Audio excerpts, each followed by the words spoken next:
What's going on, guys? Welcome back to the channel. In today's video, I'm going to go over the trades that we took today inside the Discord, as well as the game plan going into tomorrow. And today, man, absolute heater of a day once again. Like every single day the last 2 weeks has been phenomenal. And I'm going to show you guys what we took, why we took it, and my thoughts on the market. So, right off open, this is where we ended up opening up at. This is the 30-minute chart here on the call side. We ended up opening right here, right above this 10, the 50 here. This cross was very, you know, what's the word I'm looking for? Very weird, I guess. Very weird cross that happened. I told Discord pretty much the whole day that, you know, I really wasn't confident in this 30-minute cross just yet. I wanted to see some more price action develop before I actually say, okay, you know, this 10 SMA is going above the 50. The 50 was like flat at the time, but it just looked very weird to me. And, you know, I didn't really consider the market bullish yet, but this is what we took. So, you know, going into today, no trend in the market, pretty much neutral day. And if we look here on the 5-minute, on the call side, this is what we ended up getting. So right off open here, where did we open up? Somewhere down in here, yeah, right here. Ended up opening above the 10 and the 50 here. We got this cross forming, and I got an entry on this, and I ended up stopping break even on it. So you know, we got this entry, I think at, what time was this? I'm gonna find when I went short or long in the Discord. 9:45. So right in the open of this candle, 10 SMA went above the 50, 50 curled up. In the screenshot, you can see that, you know, this 10 SMA or the 50 SMA is sloped down. But at the time on this candle open, 50 SMA turned up, trade looked good, so we went long, and then we got a decent like 5-minute candle. I mean, I was up like 35 points. Obviously, that's not enough for me to take any trims off or any profits. So, you know, we got a little bit of a move up, and then on this pullback, I just got out because during the candle, the 50 SMA actually turned down, and I ended up getting out of it. So, you know, little things like, you know, seeing the 50 SMA turn down, it helps you, what's it called, like prevent a loss. So that was a break-even trade for me, and I did take another entry on long once again at 10.25. So that's when we got back above the the 10, the 50 here. We got above the 10 SMA here. I got it, I think, on this candle open. I got in, and then it came back down. The 50 ended up turning down once again, and I got out. You know, you can't really see it in the screenshot, but when this candle ended up pushing down here and coming below the 50 was sloped down, and I didn't like it at all, so I got out of the trade right there. And then I actually ended up re-entering this once this 10 SMA, you know, looked a lot better, because at the time in the screen, you can't see it on this chart, but like during like real-time price action, this 10 SMA was pointed down really hard. It looked really funky. So once that 10 SMA looked a lot better, I think it happened on this 10:30 candle. I got back in, and I ended up taking a really good trade on this. I mean, this hit, I think, for maybe 100 points, 80 points, something like that. Because we had this massive candle right here. And the good thing about this massive candle, it was a 60-point 5-minute candle that I was in on, and I ended up averaging up at the open of that candle. So as soon as this candle ended up closing right here at 10:35, I added more, and this is where I usually string together like my bigger trades, is when I average up, and it's just a lot easier in my opinion to catch runners, because, you know, your entry is already below where you're averaging up at, so it makes having size on the trade a lot easier. And that's why I did. We caught a big move. I didn't call that part out on the Discord. I told them that I did average up, that I did, you know, I was in that trade. And then, you know, don't worry, we did catch something with the group. But yeah, that was an 80-point trade right there, just playing this 10 SMA reclaim. Actually, it's probably more so like 100, but off of the reclaim, I think I got like 60 points from my average up spot. So that was a really good move that we got. And then, like I said, that 30-minute chart was really weird. You could have attempted to buy this dip at the 50. You would have been stopped out for, you know, tiny L if you did take it. We did break below right here. You're probably not holding on that break below, but, you know, if you did take that, that would have been a losing trade, even though we did hold it. I mean, if you wanted to wait for the candle closure, you would have held and then probably got out at break even once we started to crack below that 50. So, yeah, this negative cross right here wasn't a trade I wanted to take, because if we did look at that 30-minute chart, I think, I'm not sure if I sent it in the Discord on what the 30-minute looked like, but the 50 just looked a little weird on it, and the overall chart just looked funky. Like, there's nothing like specific I could just tell you guys why. It just looked like the candles looked weird on it, and, you know, I wanted to see more price action develop for me to say that the market was bullish, and, you know, it looked really good. So yeah, so we got this negative cross, not a trade I'm taking, like I said, because of this 30-minute chart. We go to the call side. During that time, we were still above this 10 and the 50 here, and near that 50 SMA, so I didn't, you know, that wasn't really a good trade to take in my opinion. And then the put cross, man, this is the big trade of the day right here. This is what we caught.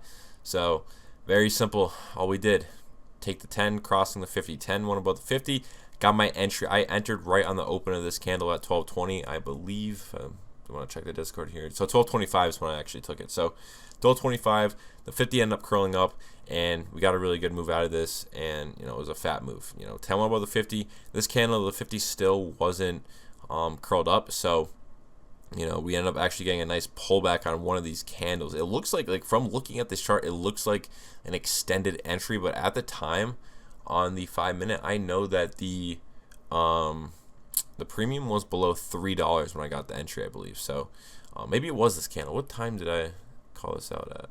12:25. Yeah. So okay, yeah. So the candle closure of this candle. That's why. So on the open of this candle, we went short. The contracts were literally. I swear the premiums were below 3. Maybe not. Maybe I'm thinking of a different number. But yeah, this little candle here ended up getting it opened green on NQ, so like the actual candle of NQ open green on the 5-minute. It had a nice bounce, and that kind of gave us a really good entry on this. But yeah, we entered right at 12:25, and that was the there was zero drawdown on this trade whatsoever. Immediately went in our favor. If you check the timestamp, 12:25, I think we wicked up maybe 3 points, and then the candle ended up just nosediving from there, and we caught a really good move. 100 points was all out of that, and we kind of had that 30-minute chart in confluence crossing negative, so I trimmed half at 60 or 50, and then took the rest off at 100 points on this leg down. So that's what I like to do. We have that 30-minute chart in confluence. It was a really good setup, and we got paid on it. And that's why I ended up holding, half the position to 100 points, because we had that 30-minute chart crossing negative, and it was a really good setup. So, yeah, that's what we did today when it came to SPY. I mean, you could have taken this reclaim. It was a little bit, I would say it's the best setup in the world, because we did end up rejecting the 30-minute 50 on the put side. I really don't know where we were at on the 30-minute when this happened. So I know we were probably somewhere down in here after that bounce. So, if we bounce, I mean, you could have taken it. I mean, the 50 SMA was at 170. So, you probably wouldn't have had the best risk to reward on the trade. But if you took it, you got paid. Was it the best setup? Probably not. So, obviously I didn't take that setup after we caught that type of short. But, yeah, it was a really good day. I mean, those were the trades you could have taken. That's what we did today in the Discord. Kept the stops really tight. I mean, that's why, I exited at break even. And then we had, I think, like a 15-point loss on the one cross on the call side. So, I mean, it was a really good day. I mean, the losers have been really small, and that's what I try to do. I try to keep my trades pretty tight, and yeah, sometimes I will get stopped out, and then the trade goes in my favor. But I like to keep my risk super small, and then average up in my trade, and that's how we are able to catch really good trades and really big winners. So, yeah, that's what we did today for SPY. Going into tomorrow, it's a pretty interesting day, because we're gonna be picking new contracts in. If we pull up the new contracts, which I'm just going to take a guess and have the 650s maybe, or 655s, but if we look at the 30-minute here, we're actually crossing, which is interesting because this is on the put side, and that would mean the market's flipping bearish. Obviously, I wouldn't be confident in anything until we open up tomorrow and see what we look like. We are at a pretty big spot again. This 4-hour 50, we did hit it so many times though. We hit it once, twice, 3, 4. This is the 5th time we're coming up into it. So we're either going to get a really big drop, or we're going to end up bouncing, because if this 4-hour chart ends up crossing, we're going to get a massive drop in the market, and it's going to be a big flush. So, tomorrow, if we get some sort of put entry, I will be gladly taking that. So, game plan for tomorrow: 0 DT put cross any type of short trade if this 30-minute chart is still crossed, because I'm not really going to go off of it, because we could gap up tomorrow and this chart, end up crossing negative. So, getting a cross at the close, it's not something that I'm necessarily, it's nothing significant for me, because I'm not trading. I'm not swinging anything overnight. So, I like to see how we look off of the open, because obviously overnight moves could happen.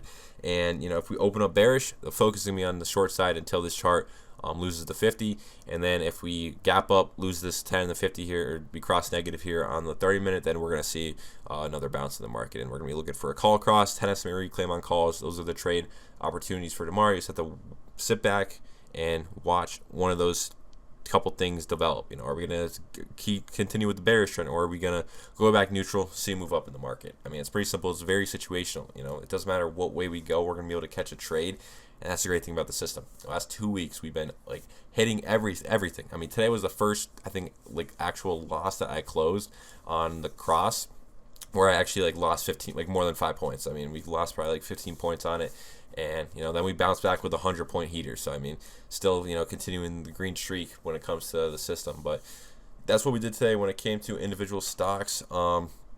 Oracle, man, this stock has given me such a nightmare, man. Oracle, I ended up playing this a few times the last like 3 days, and I was up 80% today. I was still swinging it just because the chart just looks so primed for higher, man. Like you could just see even on the Heikin-Ashi candles, we had this downtrend on that starting to break out of, and pretty much just re-entries is what I've been taking. I mean, we took it yesterday. I ended up stopping out for I think 12%, and I exited today for a little bit of a loss, less than 15%, and then we re-entered, got 80%. I'm still, I didn't want to sell it just because it didn't hit my targets. So, it doesn't really matter what percentage I'm up, as long as, I'm looking for my targets, which is these previous highs up in here at like 328. So, yeah, Oracle was a loser, and then also JOBY. This is another loser I did take. Again, it was just a simple breakout. I mean, if we look on the daily here, you kind of see it. We, pulled back to these previous highs. We end up breaking out of this downtrend. And I took my entry, I think 2 days ago, or got back in yesterday. It was up like 20%, I think, off of open, or 25%, but obviously didn't hit my targets on one of these previous highs up here. Tested, taken out at 20, and yeah, I closed it for like 20%. So, my winners are usually very big compared to my losers. So, like taking like a 20%, 15%, 10% loss, I'm completely fine with doing that because we've hit ACHR this week for 200%. I forget what else we hit this week for options, but yeah, it was a pretty good week so far. Hopefully tomorrow we could end it with a bang and take another good trade. But yeah, that's pretty much what we did today. If you guys enjoyed, drop a sub. If you guys want to learn, join Discord down below. That's where I'm at all day, every day, sharing these trades I'm taking and just helping you guys learn. So that's all I got. I'm out. Peace.